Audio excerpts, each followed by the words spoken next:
SGM, a Secretaria solicitará a degravação da presente reunião para que as notas taquigráficas sejam anexadas à respectiva ata, de modo a facilitar a análise em projetos e ações futuras sobre o tema. Na exposição inicial, cada orador usará a palavra por até 20 minutos e, antes de encerrarmos, poderá apresentar suas considerações finais em 5 minutos. A palavra será concedida aos senadores inscritos para fazerem suas perguntas ou comentários em 5 minutos após as exposições iniciais. Quero agradecer mais uma vez os convidados e, desde já, me colocar à disposição aqui.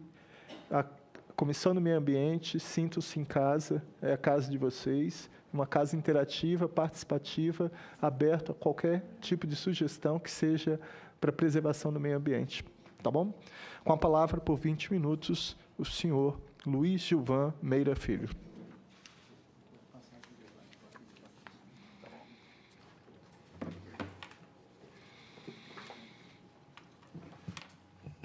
Excelentíssimo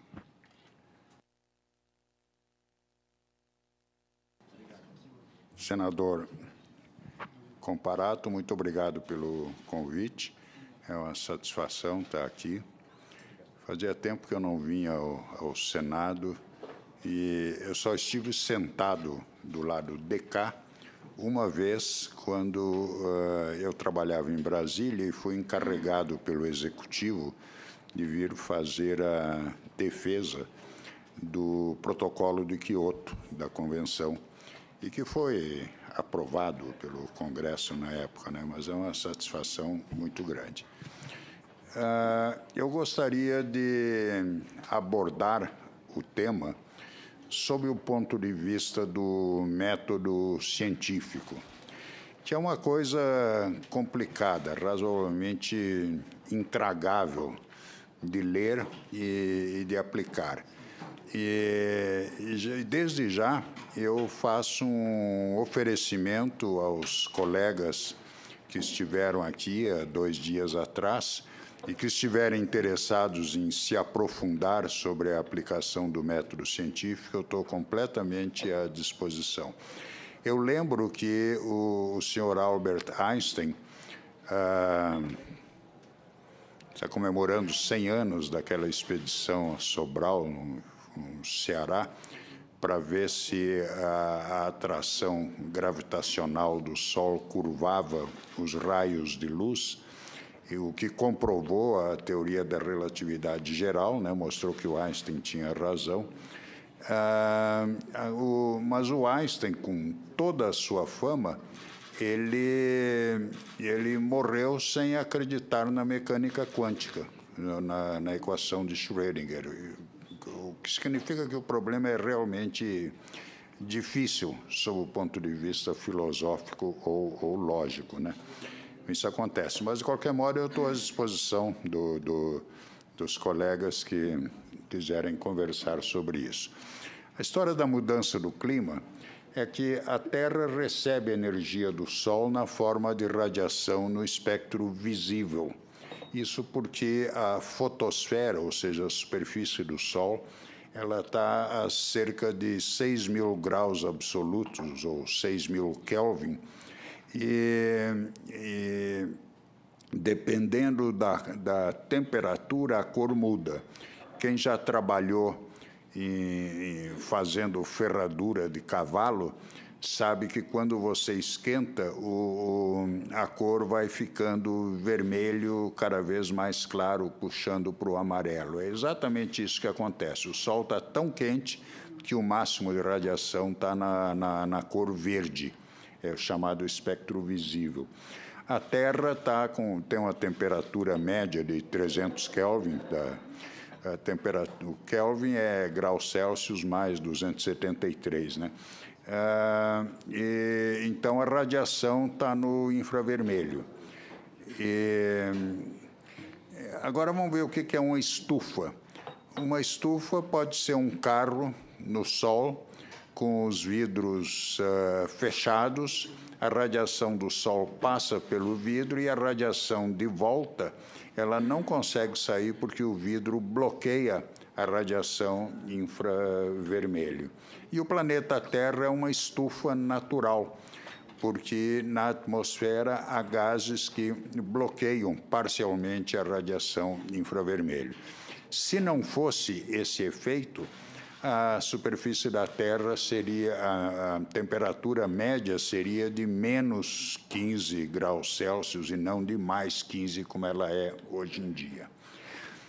A grande maioria dos gases da atmosfera, 99 e uns quebrados por cento, não produzem o efeito estufa, que é o nitrogênio molecular, o oxigênio molecular e os gases nobres. Isso porque esses gases apresentam simetria esférica. Os gases nobres são monoatômicos, então há uma simetria esférica, e os de simetria cilíndrica são diatômicos, com 2 átomos iguais, então não há um dipolo elétrico na vibração, então eles não têm espectro no infravermelho. Todos os outros gases atmosféricos são gases de efeito estufa. É só inventar um aí que eu garanto que é um gás de efeito estufa. O vapor d'água é o principal, o dióxido de carbono, o metano, o óxido nitroso e os gases industriais, os fluorocarbonos, que é freon, clorofluorcarbono, os fluorcarbonos de um modo geral, os hidrofluorocarbonos, os perfluorocarbonos, o hexasulfeto de enxofre. Toda essa turma aí são gases de efeito estufa. A questão, que, como o senador disse, a questão da mudança do clima é que a concentração na atmosfera dos gases de efeito estufa está aumentando por ação do homem, e que provoca o aquecimento global, o aumento da temperatura média da superfície, do nível médio do mar, e afeta todos os fenômenos meteorológicos. Porque aquela máquina termodinâmica que eu descrevi no início é o que toca a movimentação dos oceanos e da atmosfera. E levou tempo para notar isso, porque esses gases eles são claramente uma minoria na atmosfera. O vapor d'água não conta, porque o planeta Terra tem uma quantidade essencialmente infinita de água na superfície. Se você puser vapor d'água na superfície, ele sai de lá. Aí chove mais, ele sai. Se você tentar secar a atmosfera, não adianta, porque aumenta a evaporação. Então, o que determina a quantidade de vapor d'água na atmosfera é só a temperatura, não é a ação do homem. Agora, eu prometi no início que eu ia focar na aplicação do método científico para responder à pergunta que o senador colocou. Saber se existe e se é resultado da ação do homem. O método científico ele está descrito na Lógica da Descoberta Científica, de Karl Popper, escrito na época da Segunda Guerra Mundial. Eu acho que uma parte quando ele estava preso em Viena. Tem uma versão em português publicada pela editora da USP. Os antecedentes, como os senhores sabem, são o raciocínio cartesiano do René Descartes, o discurso sobre o método, e a crítica da razão pura do Immanuel Kant, também os dois disponíveis em português. E o método científico essencialmente diz o seguinte: você pode propor a hipótese que você quiser, mas você tem que, junto com a proposta, você tem que propor um experimento que seja falseável, ou seja, que possa ter um resultado verdadeiro ou falso, e que possa ser submetido à observação da natureza. Isso já vem do René Descartes, o que vale é a observação da natureza.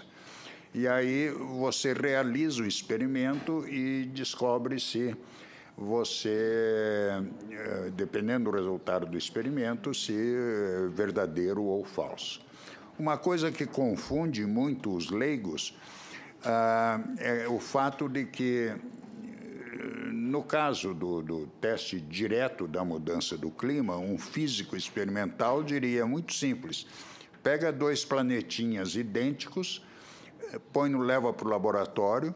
Num deles, você coloca antrópico, né, pela ação do homem, você vai lá e aumenta o CO2, e no outro não. Espera 100 anos, põe um termômetro lá e vê se esse que tem mais CO2, se ele ficou mais quente, né? Se não houver diferença de temperatura, você aceita a hipótese de que não há mudança do clima. Se houver diferença, você nega a hipótese de que a mudança do clima não existe, e aí, por exclusão, você diz que ela existe. O método científico nos permite rejeitar uma hipótese, mas você não permite que você comprove. A mecânica clássica de Newton ia muito bem, obrigado, até que fizeram os experimentos e que a mecânica clássica não podia explicar, e aí apareceu a mecânica quântica. Mas você não pode provar que a mecânica quântica é a verdade eterna. Um dia desses, alguém vai fazer um experimento e vai chegar à conclusão que a mecânica quântica precisa ser substituída por uma versão 2.0, mais geral ainda, mas que englobe a mecânica quântica. O que não nos impede de usar a mecânica quântica muito bem. Você vai à Lua, vai a Marte, faz bomba atômica, faz um monte de coisas aí. E isso confunde as pessoas. Eu já vi nos jornais pessoas de respeito dizerem: você não pode provar que a Terra não é plana. Realmente, pelo método científico, você rejeita a hipótese, mas você não pode provar que ela é redonda. Outro dia precisou o meu amigo Marcos Pontes chegar lá e dizer: olha, eu sou astronauta, eu fui lá e vi. É redondo. Não, eu achei genial o comentário dele. Mas, no caso de geofísica ou de astrofísica, você tem que aplicar o método científico por partes. E funciona muito bem. Deixa eu te dizer como é que se faz, ou como é que vem sendo feito no caso da mudança do clima. Primeiro, você olha um gráfico com a concentração de gás carbônico na atmosfera ao longo do tempo e vê que está aumentando. Isso é um fato. Tem vários observatórios no mundo. Esse é o mais famoso, de Mauna Loa, no Havaí, e é aquele gráfico de cima. O CO2 aumenta, já passou de 280, deve estar em 410 micromol por mol, ou partes por milhão em volume, que é a mesma coisa, e tem uma variação sazonal dentro do ano aí por causa do crescimento das florestas boreais no verão do hemisfério norte. E aí você diz: bom, e isso aí é feito pelo homem? Aí você diz: olha, eu tenho uma ideia. Você vai lá e vê o que acontece com o oxigênio. Porque se a origem desse CO2 a mais na atmosfera for fóssil, você gasta oxigênio. Cada átomo de carbono fóssil que você colocar na atmosfera, ele pega 2 átomos de oxigênio para formar CO2. Aí você olha a concentração de oxigênio na atmosfera, que é o gráfico de baixo, colorido, e ele está diminuindo. E está diminuindo na proporção correta. Chama-se relação estequiométrica, quer dizer, ele diminui na proporção de uma molécula de oxigênio para uma molécula de CO2. E, portanto, comparando com a observação, você diz: bom, esse aumento é de origem fóssil. Você pode também apelar para métodos isotópicos que estão no gráfico de baixo, para você ver que realmente esse aumento é fóssil. Porque o carbono fóssil, longe dos raios cósmicos, ele fica protegido lá embaixo, ele tem uma composição isotópica diferente do carbono que gira na atmosfera e nas plantas, né? que é o chamado método de datação de carbono 14, é feito com isso, né? Bom, quando você... Então, a conclusão até aí é que o CO2 está aumentando e a origem é humana. Aí, quando você faz isso, a sua estufa fica mais eficiente.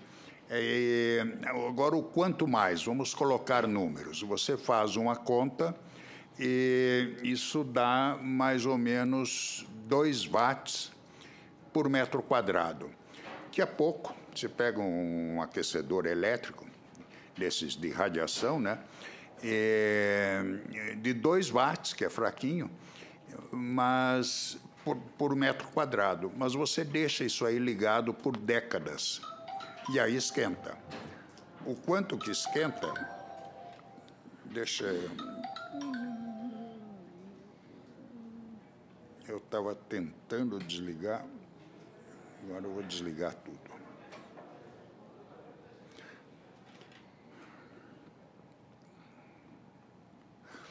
E aí esquenta.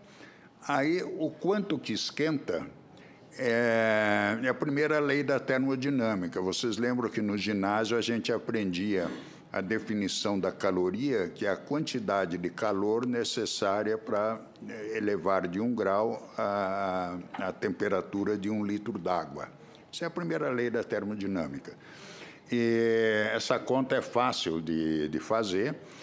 Você pode... Então, você precisa saber o quanto que o gás carbônico a mais absorve de radiação.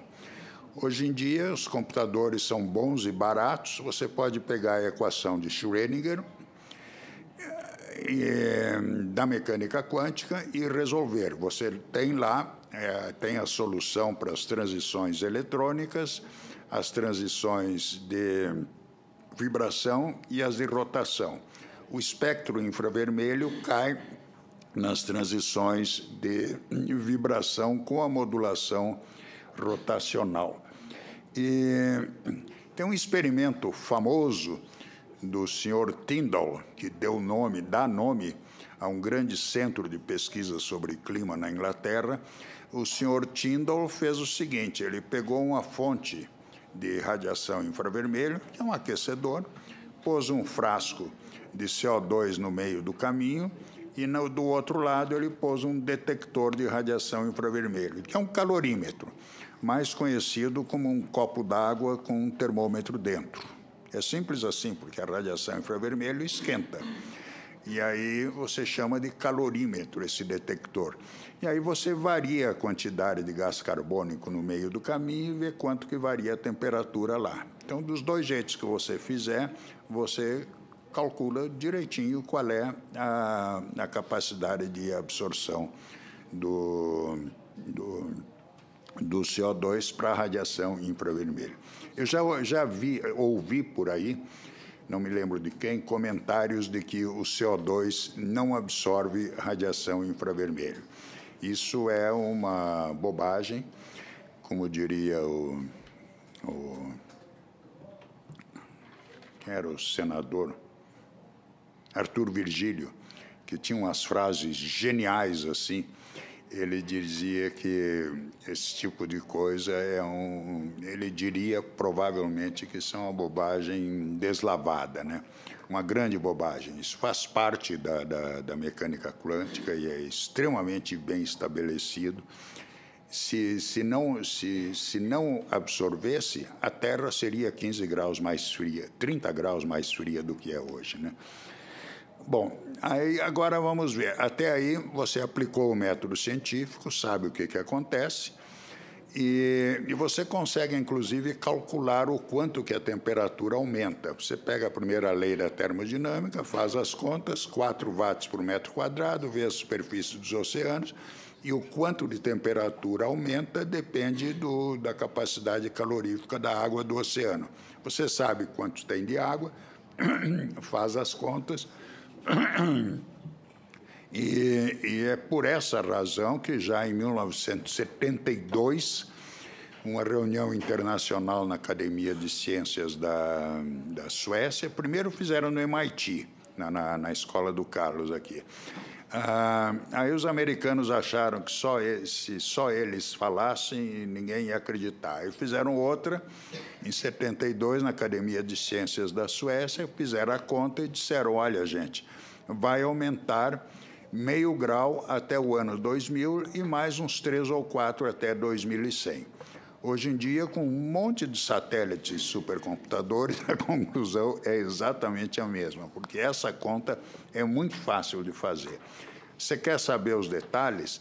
Você usa os modelos numéricos do clima, que o pessoal enche a boca e diz, não, supercomputador é o máximo, é proparoxítona, tá, não sei o quê. Mas, na verdade, se você olhar bem esses modelos, eles são uma expressão matemática com um número grande de pontos na superfície e em altura, mas eles representam as leis físicas mais fundamentais que existem, que são a conservação de massa, de energia e da quantidade de movimento, que é a lei de Newton, né? A mudança do clima da convenção, da que nós estamos falando aqui, ela é devida a esse aumento antrópico da concentração de gases de efeito estufa e ela se sobrepõe a uma variabilidade natural. Uma confusão que ocorre é porque o IPCC ele chama de mudança do clima qualquer mudança, seja ela natural ou antrópica. Na convenção, não, porque a convenção não se mete a legislar sobre a natureza. De vez em quando tem uns desavisados aí que tentam, mas normalmente não fazem isso porque não dá para você mandar na natureza. Agora, como você tem todos esses outros efeitos, a variabilidade solar, os El Niños, os vulcões, etc. Aliás, os vulcões estão marcados ali. Você tem os aerossóis, que são muito difíceis, porque você não tem no IBGE lá uma estatística dos aerossóis. Você tem que ir lá e medir com avião, satélite, torres. O professor Paulo Artacho andou fazendo isso um bocado de tempo. Mas aí você melhorou tanto essa representação que você conseguiu... Isso aí é o clima, ou a temperatura do século passado, porque o método científico exige que você compare com a observação.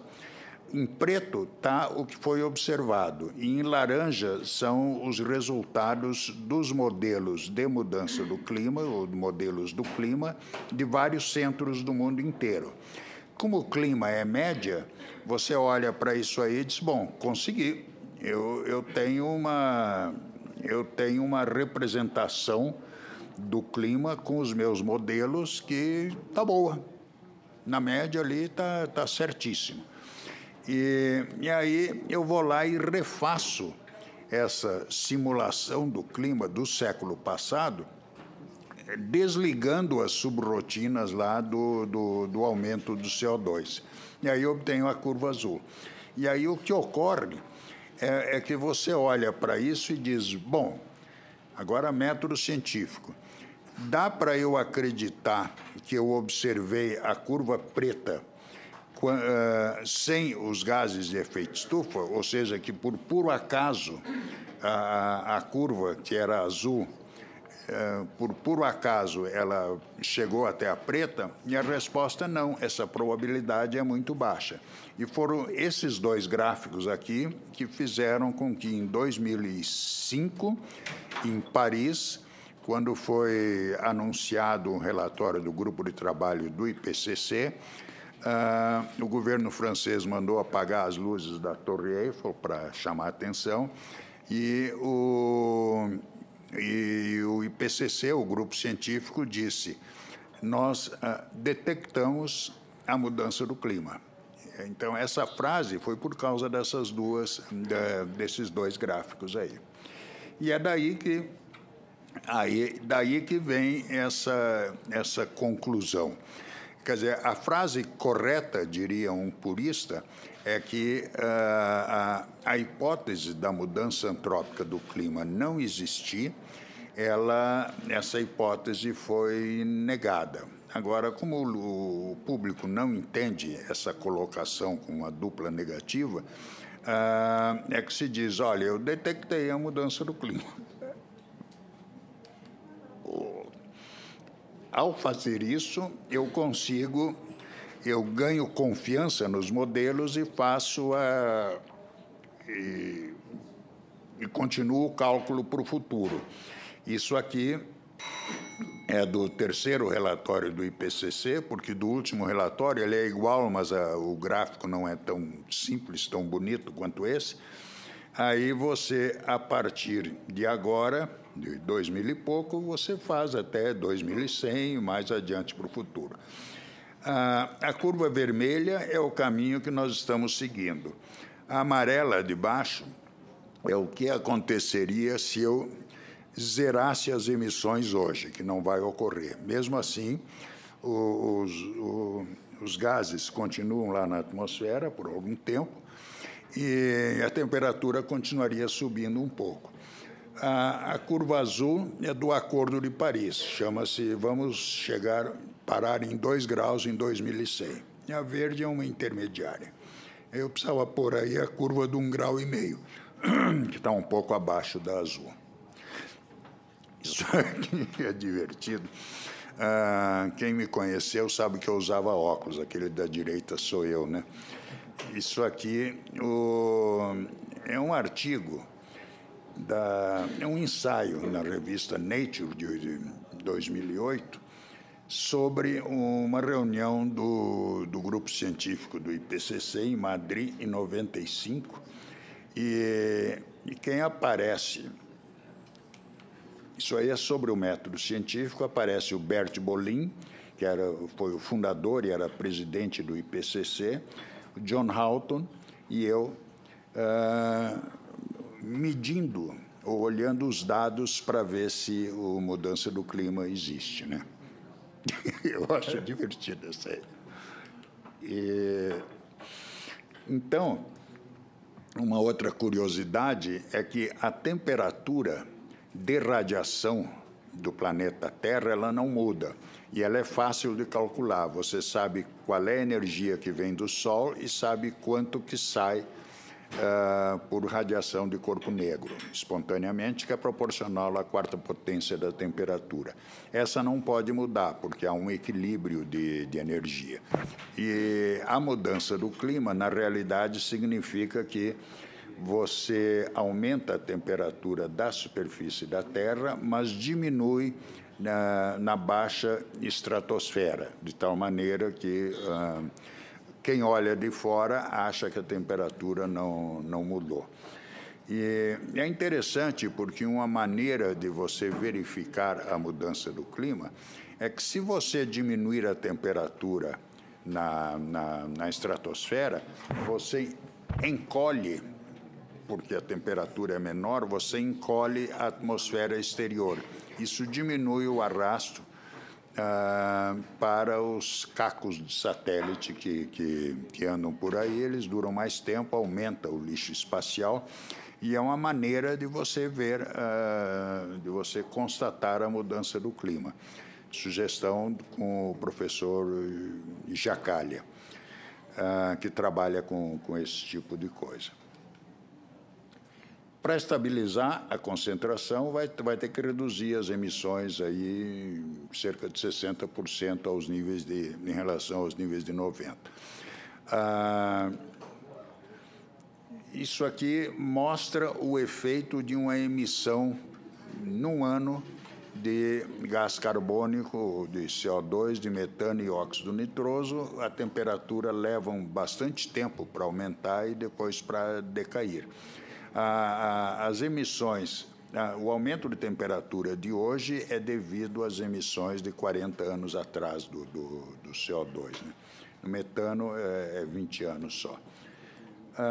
A equivalência entre as emissões se usa o sistema de GWP ou de GTP, do aumento do aquecimento ou do aumento da temperatura. E isso aqui é importante para um país como o Brasil, que tem muito gado e, portanto, muita emissão de metano.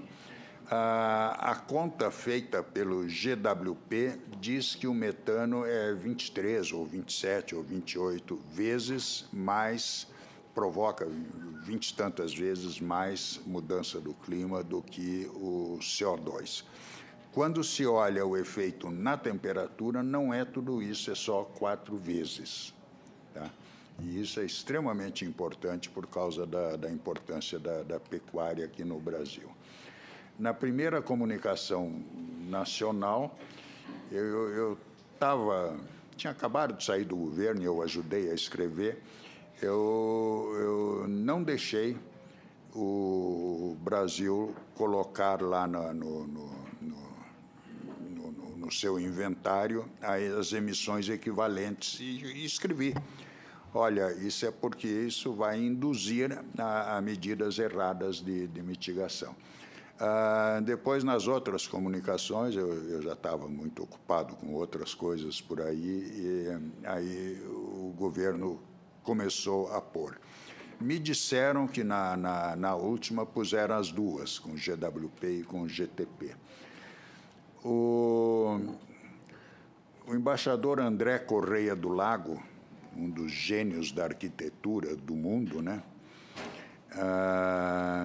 Ele, num certo momento, ele era o secretário encarregado disso, lá no Itamaraty, e ele me pediu para ver qual era o tamanho da responsabilidade do Brasil pela mudança do clima. Essa conta não é muito fácil de fazer, porque a relação entre as emissões e a temperatura é não linear, e é bastante chato fazer isso, mas eu fiz isso para o governo e achei que eu devia mostrar aí para os senhores. No eixo vertical está qual é a porcentagem do aumento de temperatura do mundo que é devido ao Brasil, devido às emissões do Brasil. E há várias formas de olhar isso. Ali não dá para ver muito bem, mas tem 2,8, mais ou menos, tem a proporção da população. O Brasil é um pouco menos de 3% da população do mundo, e é mais ou menos 2,5% da riqueza do mundo. Se você fizer as contas pela... Agora eu vou ver as outras curvas de cima para baixo. A mais de cima é pelas emissões acertadas pelo GWP. A segunda é usando o GTP. A terceira é pela potência de aquecimento. E a quarta, a mais de baixo, é pela temperatura. Ou seja, o Brasil era, em 2005, responsável por cerca de 2% do aumento de temperatura.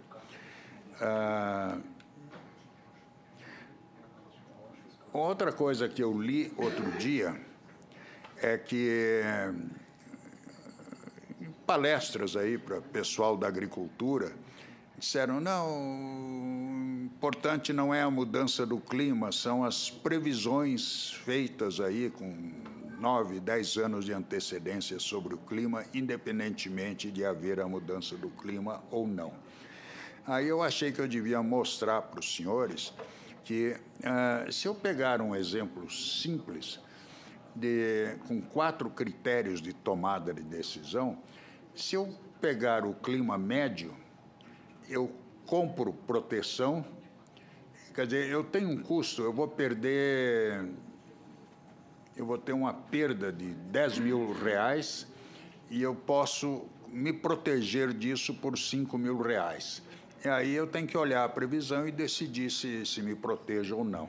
Se eu usar o método da folhinha mariana, que tem lá para o ano inteiro a média do clima, eu compro proteção só baseado nisso, eu vou perder R$5.000.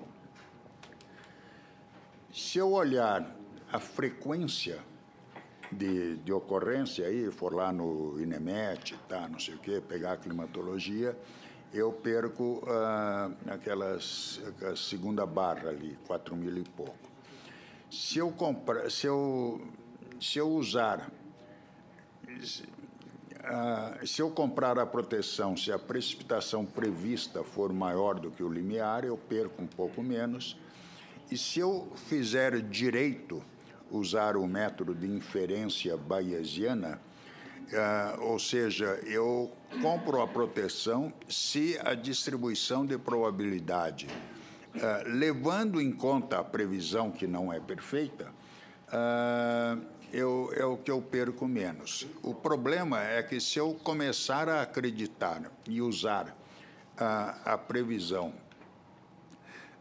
no seco, e essa previsão aqui foi feita naquela latitude, naquela longitude, e a correlação entre a observação e a previsão, nesse caso, é de 27%, para uma previsão de 24 horas que eu fiz aí.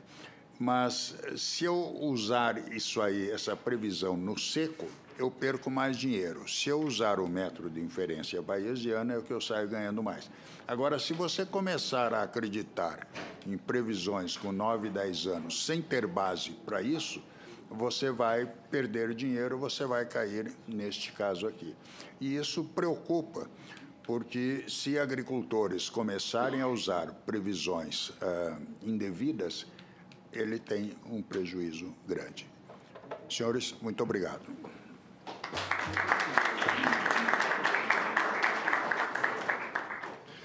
Obrigado, professor Luiz Gilvan Meira Filho. É sempre muito bom ouvir o senhor com uma explanação de um tema tão importante com método científico, porque, infelizmente, o momento que nós estamos passando, estão jogando no lixo, literalmente, todo o embasamento teórico, científico, comprovado por método,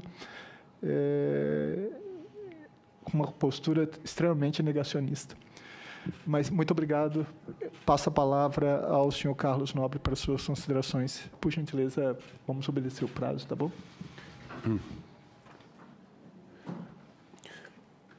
Bom dia a todos e a todas. Muito obrigado pelo convite. Dr. Gilvan já fez uma excelente introdução. Nós combinamos um pouco aqui para não sermos muito repetitivos nas nossas apresentações. E o meu foco vai ser um pouco os riscos das mudanças climáticas, especialmente para o Brasil. Nós, seres humanos, Homo sapiens, principalmente nos últimos 100 a 200 anos, nós nos tornamos uma força geológica, quer dizer, nós não somos mais uma força biológica.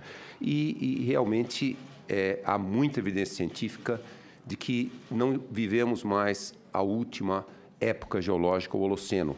Nós vivemos o Antropoceno. Nós transformamos o planeta numa dimensão que nunca foi visto na história do planeta desde que Homo sapiens e desde que os nossos antepassados de Homo sapiens existiram. Eu vou cobrir alguma coisa quase que também nessa linha que o Dr. Gilvan colocou. Em primeiro lugar, nós estamos vivendo um momento que eu acho que nenhum de nós cientistas previu, e nem mesmo cientistas sociais, que no século XXI nós estaríamos vendo um movimento mundial anti-ciência, anti-intelectualismo. Então, essa é uma surpresa. Eu acho que isso ainda vai ser muito estudado pela ciência, principalmente pela ciência social, antropologia, sociologia, filosofia, mas realmente esse é um fato concreto. Mas nós, pelo menos cientistas, acreditamos que a ciência não é dogma, não é doutrina, não é ideologia, não é religião, e ela é neutra, ela deveria ser neutra, e ela aponta os caminhos melhores para a humanidade seguir. E também, vamos dizer assim, se nós não seguirmos o que a ciência nos diz como a verdade mais explicativa de um fenômeno natural, nós vamos realmente caminhar para um planeta muito insustentável. E eu uso essa frase do presidente americano John Adams, lá de trás: fatos são coisas teimosas, e quaisquer que sejam nossos desejos, inclinações ou o que dita nossas paixões, esses não podem afetar o estado dos fatos e evidência. O Dr. Gilvan mostrou muito bem a lógica científica que embasa essa frase. Então, não adianta, o fato de que algumas pessoas querem ignorar a ciência não vai mudar o caminho que nós estamos conduzindo o planeta. E também essa área de geociências em que nós trabalhamos, e todas as ligações das geociências com as ciências da vida, com a biologia, ela é muito aberta, independente, há uma grande comunidade científica, os dados são abertos, os modelos são abertos, então há muita discussão, há muito debate, há muita crítica, e isto é essencial para a ciência. A incerteza é inerente ao método científico, mas ela jamais, e o Dr. Gilvan já mencionou isso muito bem, jamais devia levar à inação, ainda mais em função da urgência que nós temos de atacar de frente à crise climática global. Deixa eu dar um exemplo muito simples, que todos nós vivemos no dia a dia e que vivemos e convivemos e sobrevivemos com incerteza. Estudo do Clínica Mayo dos Estados Unidos, de 2017, mostrou que 20% de todos os diagnósticos de doenças gravíssimas são totalmente errados. Totalmente errados. E ninguém deixa de ir ao médico. São 10 mil doenças e 200 ou 300 sintomas. É muito difícil chegar no diagnóstico corretíssimo na primeira vez. E ninguém deixa de ir ao médico. Então, nós temos que aprender a fazer a gestão de riscos.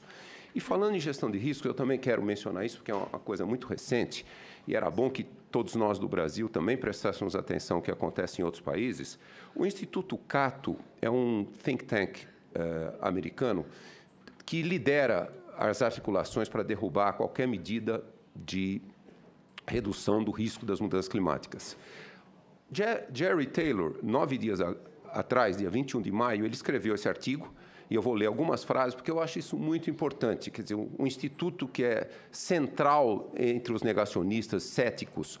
O ex-vice-presidente escreve: eu mantinha que, ainda que a mudança climática fosse real, se comprovaria que os impactos seriam provavelmente modestos e o custo de reduzir as emissões de gás de efeito estufa em muito excederia os benefícios. Entretanto, eu mudei minha convicção sobre isso porque, entre outras coisas, eu mudei minha ideia sobre gestão de riscos.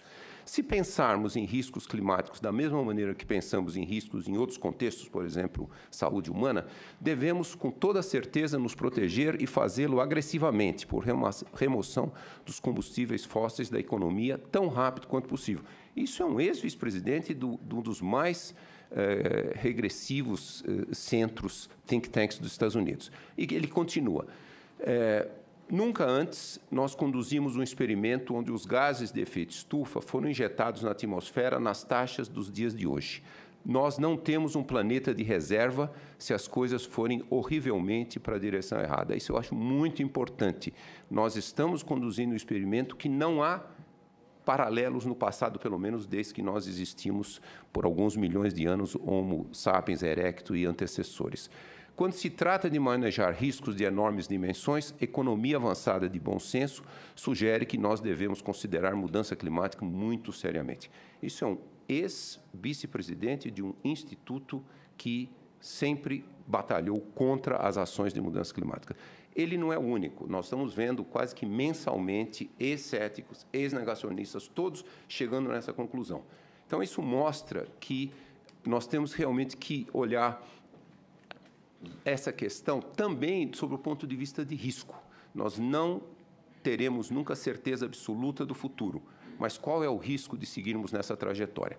Muito rapidamente, porque depois também o Paulo Artacho vai cobrir essa parte muito bem, o Dr. Gilvan já cobriu, não há dúvida que o planeta está aquecendo acima de qualquer outra possibilidade, globalmente, principalmente desde a década de 60, com muita clareza.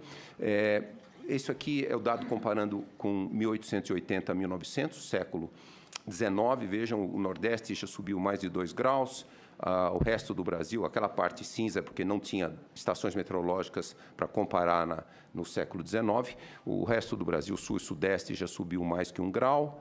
Quando a gente olha também a comparação com 1951 e 80, nós vamos ver praticamente tudo subiu mais que 1 grau.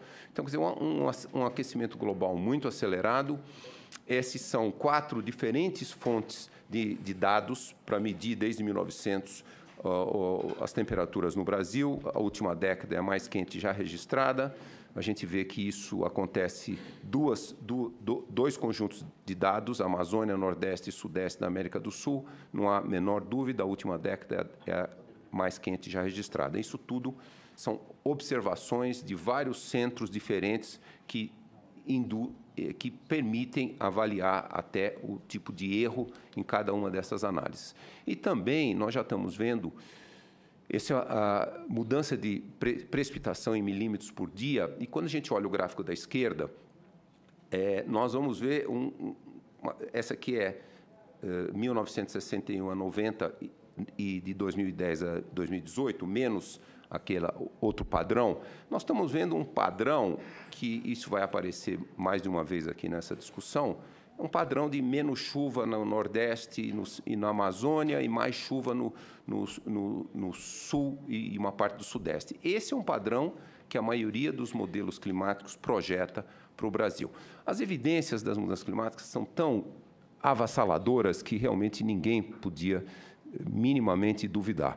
O aumento da temperatura, como já foi mostrado, os oceanos, esse aquecimento já chegou até 700 metros, o encolhimento dos mantos de gelo muito rapidamente na Groenlândia e na Antártica Ocidental, recuo das geleiras, cobertura de neve no hemisfério norte diminuindo, o nível do mar já subiu quase 25 centímetros. O gelo no Oceano Ártico, e é até sempre bom, esse exemplo do gelo no Oceano Ártico é interessante, porque uns 20 anos atrás, todas as projeções da melhor ciência de 20 anos atrás é que esse gelo desapareceria no verão do hemisfério norte só lá pelo final do século. Se nós não contivermos o aquecimento global em menos de 2 graus, esse gelo vai desaparecer em talvez 30, 40 anos no verão.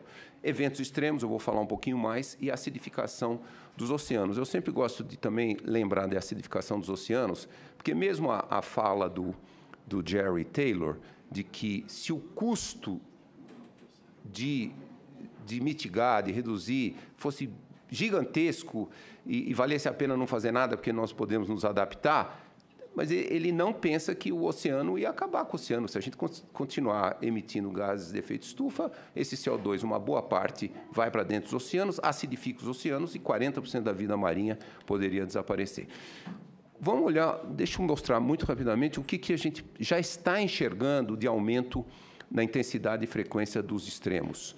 Essa é uma análise com 291 estações, vocês estão vendo à esquerda todas as estações, cobre o Brasil todo, e é o número de dias no ano que a temperatura máxima passa de 34 graus. Por que 34? Vocês vão ver depois, 34 tem um enorme impacto na agricultura, somos uma potência agrícola.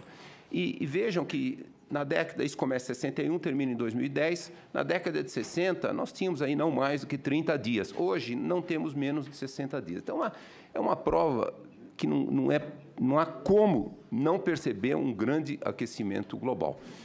E também os extremos, até mesmo em regiões em que os cenários futuros indicam uma mudança pequena de chuva, mas os extremos acontecem.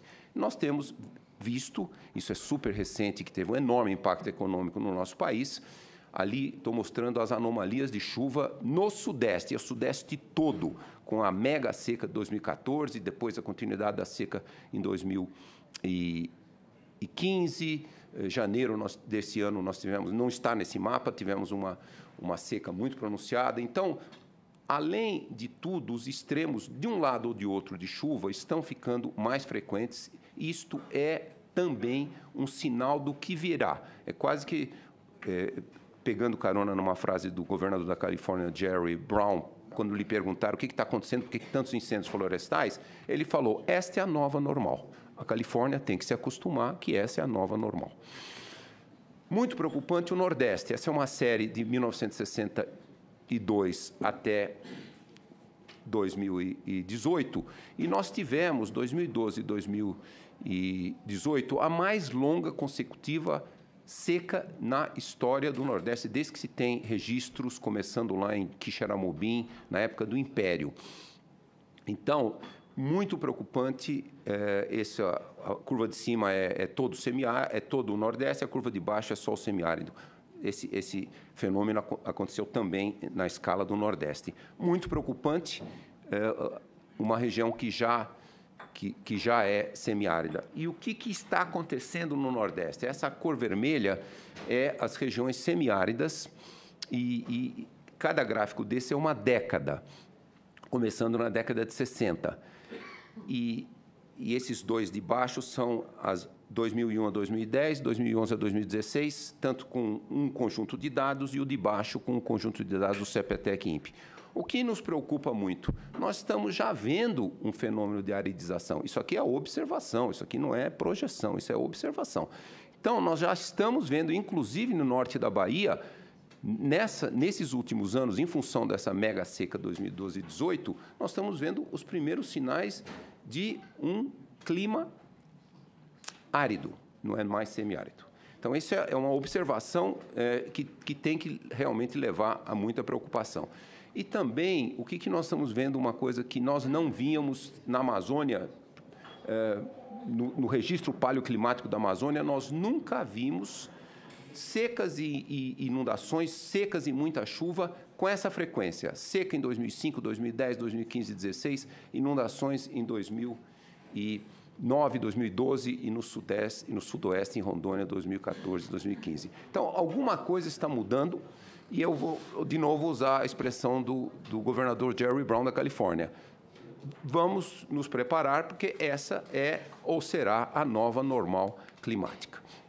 As causas do aquecimento global, o doutor Gilvan já cobriu muito bem, Paulo Artacho vai também cobrir muito bem. Eu só coloco de novo uma curva que ele já colocou, essa do último relatório do IPCC, e que não deixa nenhuma dúvida que não há como explicar o aumento da temperatura se nós não levarmos em consideração os gases de efeito estufa que nós estamos emitindo, os aerossóis que nós estamos emitindo, que esfriam, os aerossóis esfriam. O Paulo vai falar disso com muita propriedade. Então, essa a melhor ciência, a melhor explicação científica, e ciência, como eu falei, não é doutrina, é sempre a melhor explicação do que nós observamos na natureza, no universo, naquele momento.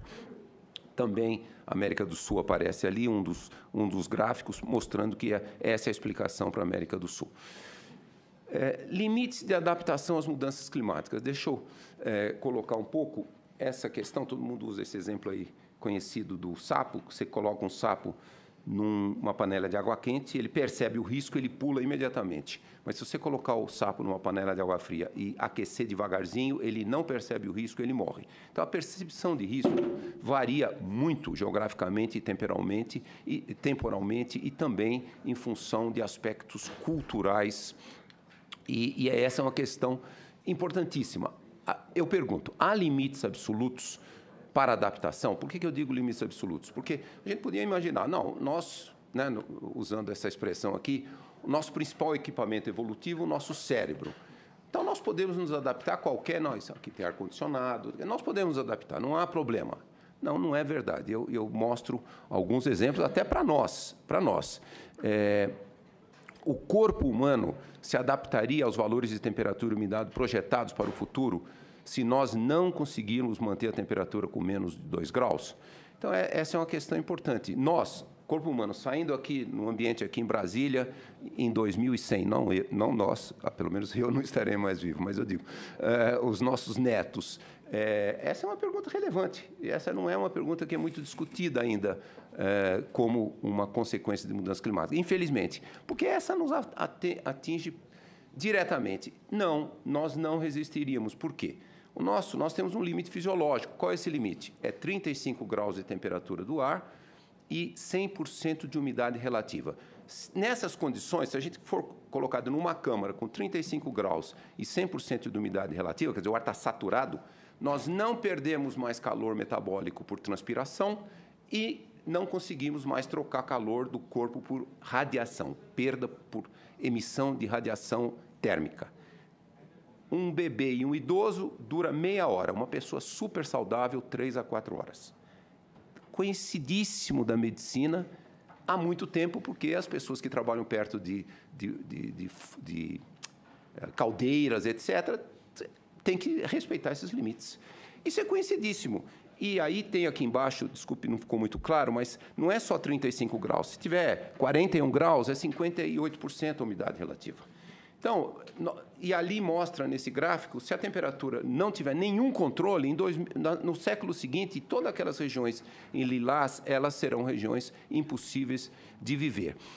Esse número, 35 graus, umidade relativa de 100%, ela tem um número, temperatura de bulbo úmido, é um termo, um jargão técnico, mas essas são quantas vezes, nessas cidades aí, Cuiabá, Rio Branco, etc., a temperatura já passou de 31 graus nesse indicador, 100% de umidade relativa. Em Manaus, em 2015, ela chegou a 32 graus. Quer dizer, a meros 3 graus de nós atingirmos o limite fisiológico humano, em que as pessoas não poderiam ficar fora. Por exemplo, essas são projeções do número de dias que essas condições fatais para o ser humano seriam atingidas. No pior dos cenários, toda a Amazônia e Brasil, Nordeste, nós teríamos mais de 200 dias em que algumas horas do dia não haveria condição de ninguém estar no ambiente externo, só poderíamos estar dentro de ar-condicionado. É um outro mundo. Se nós não tivermos sucesso no Acordo de Paris, vamos nos preparar para um outro mundo, com uma população despencando 9 ou 10 bilhões, impossível, talvez 500 milhões de pessoas. E o estudo da Fiocruz mostra também essa questão, toda essa região em vermelho é onde nós teríamos uma condição que não permitiria que os seres humanos ficassem expostos no ambiente. Vou fazer mais algumas questões, essas de limites absolutos. Há limites absolutos para a agricultura? Sim, há. Esse gráfico mostra claramente, se a temperatura passar, por exemplo, milho, né, ou trigo, ou arroz, folhas, elas não brotam, não saem, se passar daqueles limites que vocês estão vendo ali no gráfico. O broto, as raízes e os limites letais. Esses limites, nos cenários que se nós não tivermos sucesso no Acordo de Paris, esses limites serão atingidos no Brasil. O Brasil deixará de ser uma potência agrícola. Não queremos que deixe, porque o Brasil contribui muito para a segurança alimentar. Mas esses são limites absolutos, que não há engenharia genética que possa fazer, por exemplo, uma planta fazer fotossíntese acima de 42, 43 graus. Esse também é um estudo da Embrapa, mostrando todos os limites. Essa região em vermelho, no cenário sem controle de emissões, seria impossível de viver e também impossível de ter agricultura, e esses são os limites de todas as culturas. E também, esse é um estudo que projeta quantos dias a temperatura estaria acima de 34 graus e, no final, entre 2071 e 2100, boa parte do Brasil atingiria esse limite e muitas das culturas agrícolas não teriam nenhuma condição de sobrevivência. Isso também é um estudo do Fórum Econômico Mundial, mostrando isso é 2050, enorme perda do potencial agrícola. Tudo em vermelho é perda, o Brasil, a América do Sul perderiam muito. O impacto na caatinga, né? Qual seria o impacto? Esse é um estudo desse ano, e ele mostra todas essas cores em vermelho são regiões que teriam seca extrema. No cenário sem controle de emissões, praticamente todo o Nordeste teria uma condição de seca extrema, que não manteria a vegetação da caatinga, e esse é um mesmo estudo projetando aquela cor ali, é semideserto. Para os vários cenários de mudanças climáticas do IPCC, nós teríamos um crescimento enorme da caatinga e também uma boa parte se tornaria semideserto. E o que poderá acontecer com a floresta amazônica? Eu tenho trabalhado bastante nessa questão e basicamente, aqui a gente combina todos esses efeitos: mudança climática, desmatamento de 20%, efeito do aumento de incêndios florestais, efeito de fertilização do CO2. CO2 ajuda as plantas, é até um efeito positivo, mas combinando tudo, a floresta ela iria para perto dos Andes. Nós perderíamos cerca de 50% a 60% da floresta amazônica. Esses gráficos no meio, estimativas, projeções para 2050, para 20% de desmatamento, que é o que nós já atingimos, aumento dos incêndios florestais e o aquecimento global. Então, esse é um enorme risco também de desaparecimento da floresta amazônica, que é se o desmatamento passar de 20% a 25% ou se o aquecimento global passar de 3 graus, existe o que a gente chama em inglês tipping point, um ponto de ruptura, e boa parte, centro, leste e sul da floresta amazônica, principalmente no Brasil e Bolívia, eles desapareceriam. Os desafios para o Brasil, estou terminando, são muitos, né? E, logicamente, nós temos que, e o Brasil manteve realmente sempre uma postura muito avançada na busca e nas negociações dos Objetivos de Desenvolvimento Sustentável, um deles dos mais importantes, mudanças climáticas, mas, logicamente, as transformações que a humanidade e o planeta têm que enfrentar nas próximas décadas são muitas. Aqui estou sumarizando as 6 grandes transformações do sistema de energia, consumo e produção sustentáveis, a revolução digital, que traz muita facilidade, mas traz riscos também, a capacitação humana e a demografia, as cidades e alimentos, os usos da terra e biosfera. Então, nós temos realmente que ter uma visão integrada para obter os Objetivos de Desenvolvimento Sustentável, prosperidade, inclusão social, sustentabilidade e paz social. É um enorme desafio e é um desafio que nenhum país do mundo pode escapar, e certamente o Brasil. E mudança climática, ela permeia todos esses, e como o Dr. Gilvan mencionou, a vida do CO2 na atmosfera faz com que esse seja um problema de longa duração. Não é algo que a gente possa pensar numa solução de engenharia e o problema é solucionado. É um problema que vai estar com a humanidade por muitos séculos.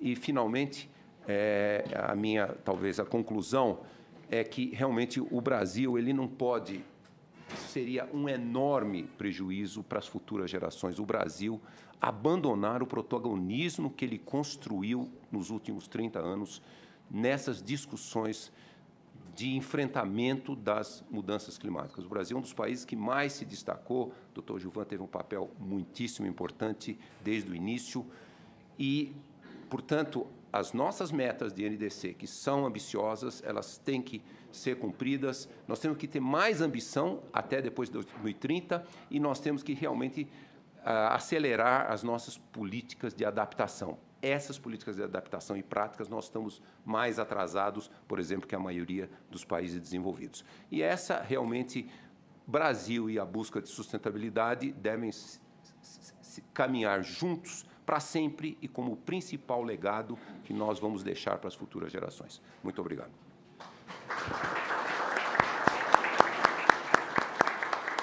Obrigado, professor Carlos Nobre. Queria aqui manifestar a minha satisfação com a presença do vice-presidente da Comissão do Meio Ambiente, senador Jacques Wagner, um ser humano ímpar, singular, que eu sempre faço questão de admirar e falar, de que sempre aprendo